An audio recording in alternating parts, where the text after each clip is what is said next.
Gumulantang sa buong sansinukob ang pinaka-eskandalosong revelasyon na yayanig sa bawat hibla ng ating kasaysayan at tila isang tsunami na tatangay sa buong Malacanang ngayong gabi. Sa isang hindi inaasahang kaganapan na tila kidlat na tumama sa gitna ng katahimikan, lumabas ang mga ulat tungkol sa isang madilim at grabeng pagtatraidor sa loob mismo ng palasyo upang itumbad di umano sa kapangyarihan ng Vice Presidente Sara Duterte. Ayon sa ating mga espiyang nakatago sa bawat madilim na kanto, huling-huli sa kamera ang lihim na pagtitipo ng mga matataas na opisyal habang binubuo ang isang nakakatakot na plano na pilit na ibinaon sa dilim ng gabi upang linlangin ang sambayanang Pilipino sa gitna ng nagbabagang krisis. Hindi makapaniwala ang buong mundo sa nakakangilong eksenang ito kung saan ang bawat pasilyo ng kapangyarihan ay nababalot ngayon ng matinding kabahabang ang mga pader ay tila naglalaway sa takot dahil salamat ng pagtatraidor na hindi na kailanman mabubura. Ayon sa mga saksing nasa loob mismo ng mga selyadong opisina, tila tumigil ang pag-ikot ng mundo nang mamataan ng mga dokumentong selyado ng bakal na naglalaman ng mga pangalan ng mga mambabatas na handa raw kumapit sa patalim para lamang mapatalsik ang agilan ng Davao. Ang buong bansa ay idineklara na raw na nasa ilalim ng pinakamataas na alerto habang ang mga itim na sasakyan ay nagkakaripas ng takbo sa ilalim ng madilim na langit upang isakatuparan ng misyong magpapabagsak sa tiwala ng sambayanan. Ito na nga ba ang huling kabanata ng isang matikas na alyansa o ito ay simula lamang ng isang madugong labanan sa kapangyarihan kung saan wala ng sino mang itatangi sa lupit ng tadhana at ng batas na walang kinikilalang posisyon?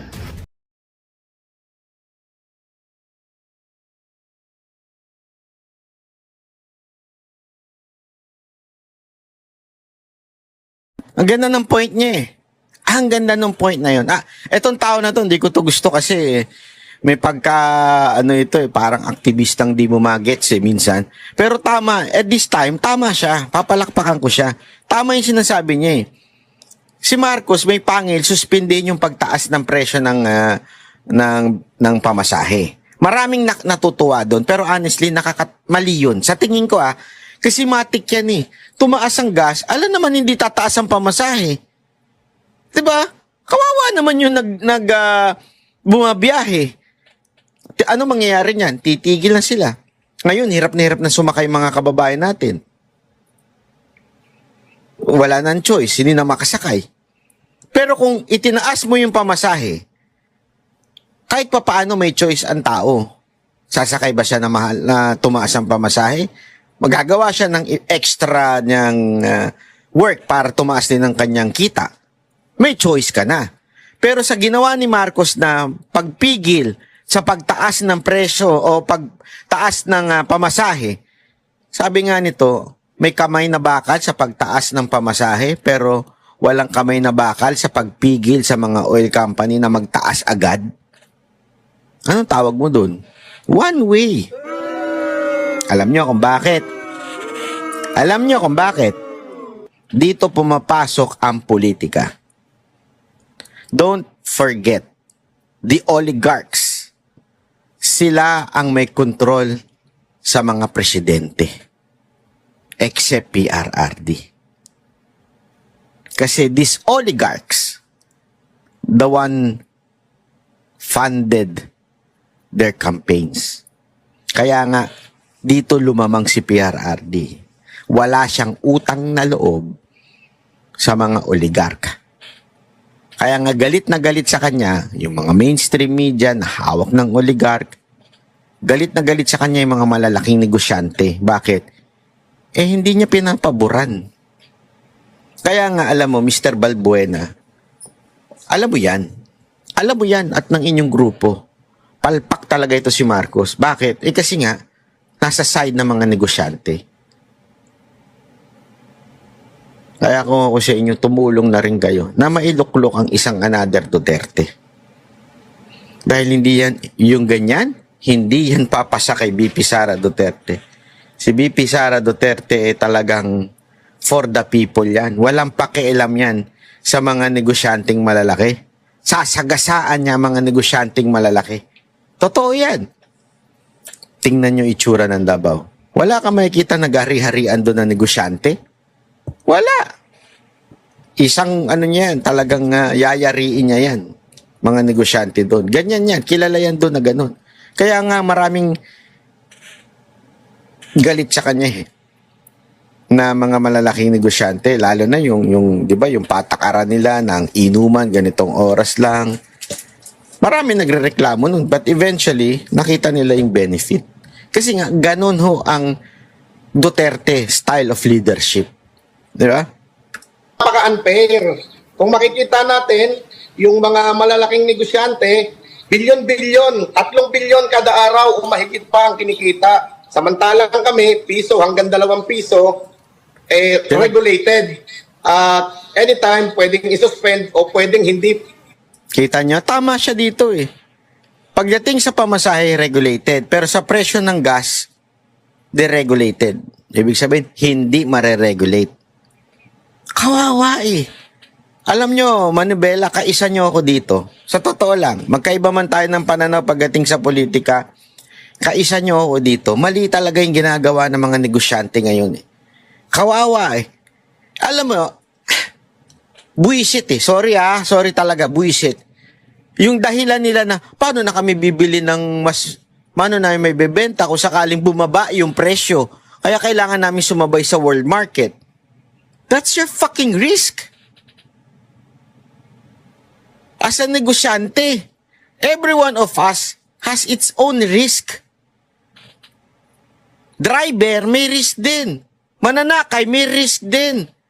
Kayo lang ang ayaw mag-risk, mga puki ng ina nyo. Sorry pero that's the truth eh. Kayo, ang laki na ng kinikita ninyo, masaya kayo, happy kayo, mayaman kayo, ayaw nyong bumaba. Kawawa ito mga to eh. Alam mo ako, buisit talaga ako sa mga jeepney driver. Marami diyang kamote, putang ina ayaw tumabi sa daan. Pag magpapara sa gitna ng daan. Alam niyo yan, mga jeepney driver, ilang beses kong pinupuna yan. Pero this time, mali talaga yung mga negosyante.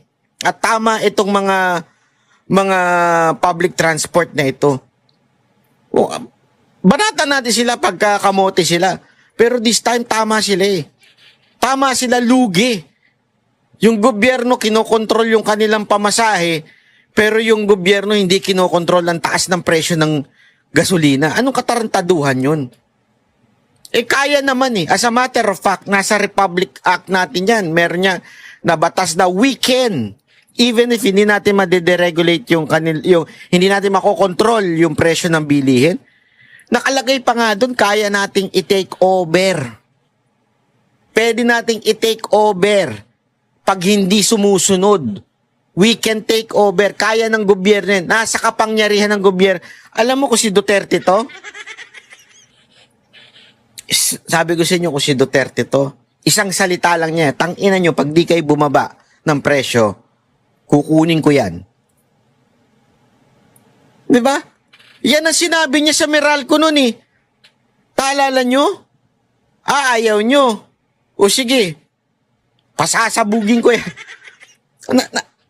Kailangan natin ng ganung presidente. Ang problema kasi, sorry Balbuena, pinagre-resign nyo lang yung sekretary. Ang pag-resign ninyo si Marcos. Mga driver dyan, makinig kayo na mabuti sa akin. Kahit anong pagpaparesign nyo sa sekretary, pag nag-resign, walang mangyayari. Ang pag-resign ninyo si Marcos. We need a change of leadership.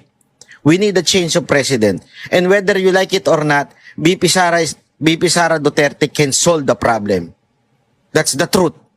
May kamay na bakal yun. Kung ayaw nyo mamulitika, kung ayaw ninyo dahil galit sa mga makakaliwa o galit sa mga terorista itong si BP Sara Duterte, bahala kayo sa buhay nyo. Pero maniwala kayo sa akin, si BP Sara Duterte para sa inyo yan. Para sa sa mamamayang Pilipino. Talagang payak ang buhay nun eh. Talagang alam nun na naging mayor yun eh. Putang ina itong presidente natin, wala naman ng ginawa yan. Kahit ng gobernur, di nga daw pumapasok yan eh. Di ba? Kahit nga kapatid niya, wala ang bilib sa kanya eh. Kaya hanggang hindi nagre-resign tong presidente na ito, wala mangyayari sa bayan natin. Dadaos-dos tayo ng dadaos-dos. Tingnan ninyo. Kayang solve. Alam niyo kung bakit? Ha? Makinig kayo mga tsuper tsaka TNBS. Alam niyo kung bakit? Nagsusurvive yung ibang bansa eh. Kinakaya ng ibang bansa. Bakit? Magagaling ang leader nila eh. Tayo hindi natin kinakaya. Bakit? Kupa lang leader natin. That's the truth. Kupa lang leader natin. Kailangan na talagang palitan ng entire government. I'm not saying to take over. That's not my my statement here. Hindi ko sinabing rebellion. Kailangan resignation. And resignation, ibig sabihin niyan, yan ay kusang loob. Alam mo, kung ang sinisigaw ng mga Pilipino ngayon sa kahirapan na to, mag-resign na si Marcos, tapos ang laban. Bakit? Siguro naman mahihiya na siya kung lahat ng Pilipino sumisigaw na ng resignation. Alam mo kung bakit? Mape-pressure din ang ating ibang mga kababayan na dapat gumalaw na at pumrotekta sa atin mula sa palpak na gobyerno. Palpak na po talaga eh. Pag hanggang ngayon di nyo pa nare-realize na palpak ang gobyerno, ewan ko na lang. Maaprubahan. Kaya napakaswerte nitong mga negosyante na para bang ang batas talaga ay ginawa lamang para sa kanila. Yan ang totoo eh. Hindi ba? Hindi, eto walang bulahan yan. Kaya nga sabi ko sa inyo mga kababayan eh. Tingnan ninyo ha. Ito, magiging 150 pa oh. Habang tumatagal, mas bumibigat ang pasanin sa petrolyo. Sa susunod na linggo, posibleng sumampa sa halos Patay tayo 150 pesos ang kada Alam mo ba na wala na masyadong tao sa labas ngayon? Tapos yung mall nga, bababa yung kanilang oras, iikli na.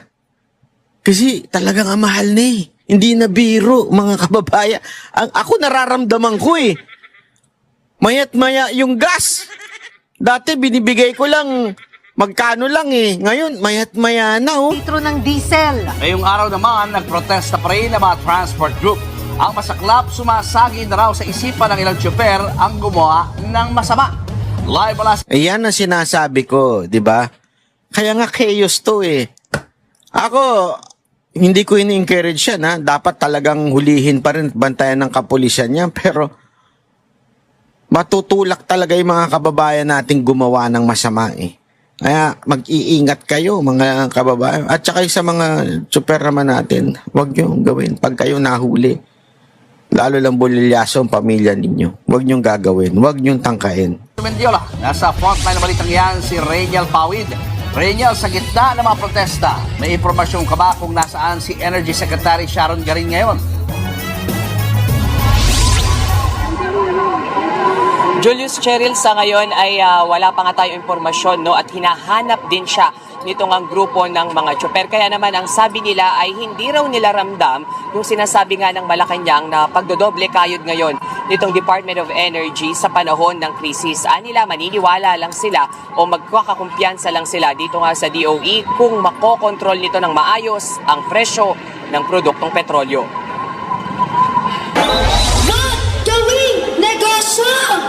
Mainit man ang panahon, hindi ito alintana ng mga tsuper at TNVS driver.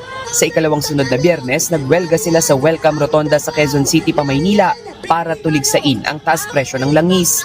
Sabi ng piston, Sa Baguio City ay 141 na ang diesel. Ganun din sa Bicol. Kailangan natin hindi papatsi-patsing solusyon, ang kailangan natin long term. una nang sinabi ng piston na handa silang palawigin ang mga tigil pasada hanggang Mayo. Pero kung palala raw ng palala ang sitwasyon, Yung protesta ay tuloy-tuloy, ano? At hindi yan matatapos ngayon, kundi meron pa mga seri ng mga pagkilos yan, hanggat hindi binabasura yung old regulation law, hanggat hindi tinatanggal yung isa-isa at saka yung sabat sa langis, hanggat hindi iniro-roll back sa 55 pesos per liter, ano? Yung ating crudo rito. ang grupo naman ng mga TNVS driver on board na rin sa mga ikakasapang tigil pasada. Kanak-kanakang pag-offline. So, yun na rin po yung pinaka-version namin na pagtigil pasada. Kahapon, ipinanawagan ng transport group na magbitiw sa pwesto si Energy Secretary Sharon Garin na wala raw ginagawang aksyon sa pagsirit. Yan yung sinasabi ko, hindi ko maintindihan. Yan ang pagbibitawin nyo. Ano sa tingin ninyo, mapapalitan na maayos? Common sense naman. Ayaw nyo kasi kay Duterte. Yan ang problema sa inyo. Kaya tiisin nyo yan si Marcos. Hindi, kasalanan nyo rin. Sa totoo lang. Kayong mga aktivista, kasalanan nyo rin. Ayaw nyo pagbitiwin si Presidente. Dahil ayaw nyo kay BP Sara. So kasalanan nyo, tiisin nyo na lang yan. Yan ang totoo. Tiisin nyo. ng presyo ng petrolyo. Pero sinalag ng Malacanang ang mga hirit na tila natutulog sa kangkungan ang Department of Energy. Ayon kay Palace Press Officer Claire Castro, wala nang tulog sa pagtatrabaho si Energy Secretary Sharon Garin. Alam nyo kung bakit? Ha? Alam nyo kung bakit? Ganyan ang tono niyan. Kasi Wala nga... pa po tayo maaaring tawaging oil crisis sa bansa. Ayun. Ngayon naman, nagtatrabaho daw si Garin. Ayun. Na hindi nga niya alam kung bakit yung sinasabi ni Marcoleta ay tama.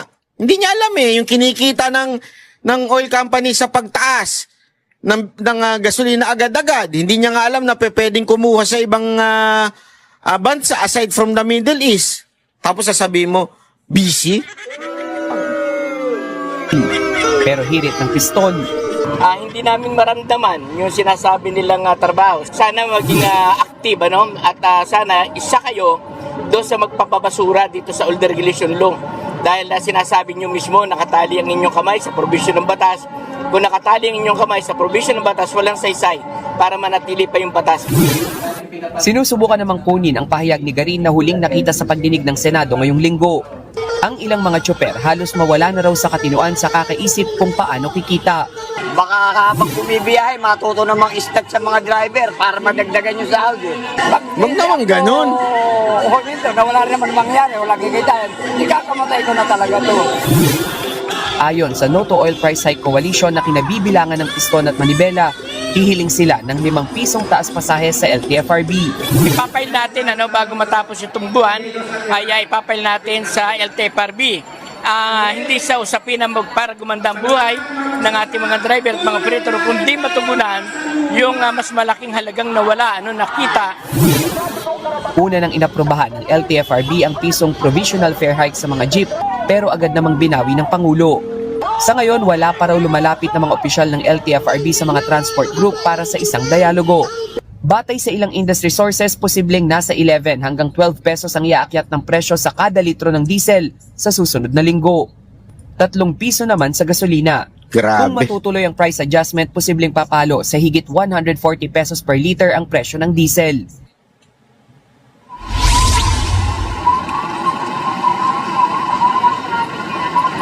Julius, Cheryl, kung kagabi nga ay sumakay tayo dun sa isang traditional na jeepney. Ngayon naman nasa modernized jeepney tayo at yung ilan nga dito na mga tsoper ay namumroblema na rin dahil bukas nga posible pang pumalo sa nasa 150 pesos per liter yung Grabe. yung diesel nga. So ayan din yung burden sa kanila sa ngayon. May ilan sa mga commuter gaya ni Tatay Tay, pangalan nyo?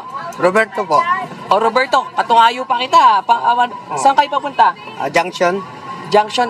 Sir, ngayon, ano yung nagiging diskarte nyo? Dahil yung iba daw ay nagtataas na rin ng pamasahe kahit wala pa yung sabi ng LTFRB. Kayo po? O minsan, mayroon mga counter ko talaga na jeep na nagaw sila ng 25, kahit 20 pang pamasahe. Pero sinasabihan ko din na may taripa kayo, babayad ako ng matama. Pero yun po, kung yung tama lang yung ibibigay nyo. bibigay. Dahil hirap din ba kayo? Paano? Hirap din kasi ganyan na yung trabaho. Isa din tayong driver. Driver mekaniko din ako. So, paminsan, babaon tayo ng bigay ng asawa 100, ibabalik Yun. natin yan. Ayun nga, so Cheryl, Julius, yung ilan nga sa kanila ay hirap din kaya hindi makapagbigay. So puntahan naman natin yung ilan pa dito na mga pasahero. Ma'am, magandang gabi. Pangalan po natin. Magandang gabi po. Ako po Tingin si po dito. Ako po si Irish. Irish, oo. Parang kanina, nang nagkita tayo, sabi mo parang lagi kang sumasakay rin. Suki ka dito. Oo. Ma'am, ayun nga, natanong ko rin kanina na parang minsan, yung kahit wala pang abiso yung LTFRB, yung ilang mga tsoper dumadaing na sa mga pasaherong tulad nyo. Ikaw, paano yung sistema mo sa bayaran, pagbabayad? Minsan po if may sobra po sa budget, siyempre po dadagdagan niyo po since kawawa din naman po sila. Minsan po naririnig ko po yung mga kwento na ang nauuwi na lang po nila is 300 to 400 a day.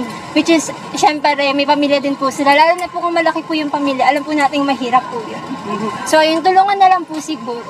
Oo, so ngayon, instead of the government giving them yung ayuda sana or yung tulong, kahit hindi, yung ibang mga chopper ayaw ayuda eh. Gusto nila pang matagalan. O kayo, bilang pasahero, willing ka na gumawa rin ng simple step mo.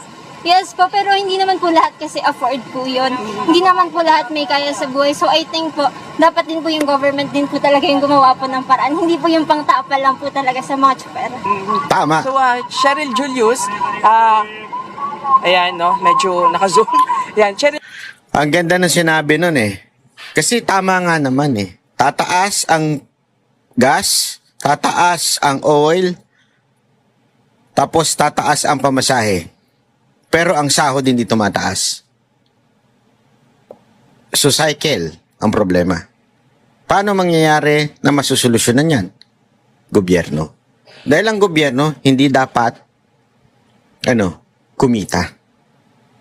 Yan ang tama. Ang gobyerno hindi dapat kumita. Kailangan magbigay. Paano gagawin yon? Eto. Baka sabihin ninyo, hindi kaya. Kaya ho. Bakit? Ginawa ni Yorme. Bilang tulong sa mga jeepney driver, maglulunsad ng libreng sakay ang Manila City Government at mga pampaserong jeep ang kanilang babayaran para rito. Pinulong ni Manila Mayor Isko Moreno mga tsuper para makipagnegosasyon sa kanilang napagkasunduan. Higit kumulang 3,000 piso kada araw ang matatanggap ng bawat tsuper, depende po sa unit. Malaking bagay ito para sa mga jeepney driver, lalo't ayon sa ilan sa kanila, 200 piso lamang daw ang nauuwi nila nakita araw-araw. Tinatayang 1,400 units ang... Alam mo bakit maganda itong idea ni Yorme na to?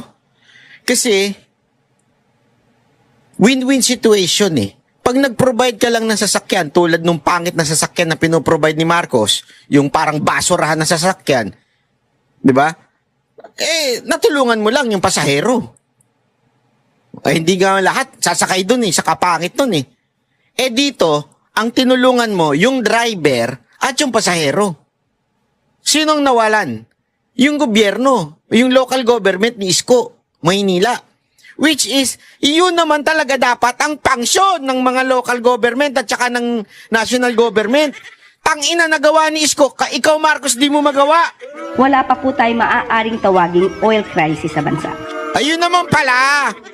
Kaya hindi ginagawa ni Marcos kasi wala tayong matatawag na oil crisis. Hello? Yung mga bumoto kay Marcos at hindi bumoto kay Isko, nilalait yung pa kami.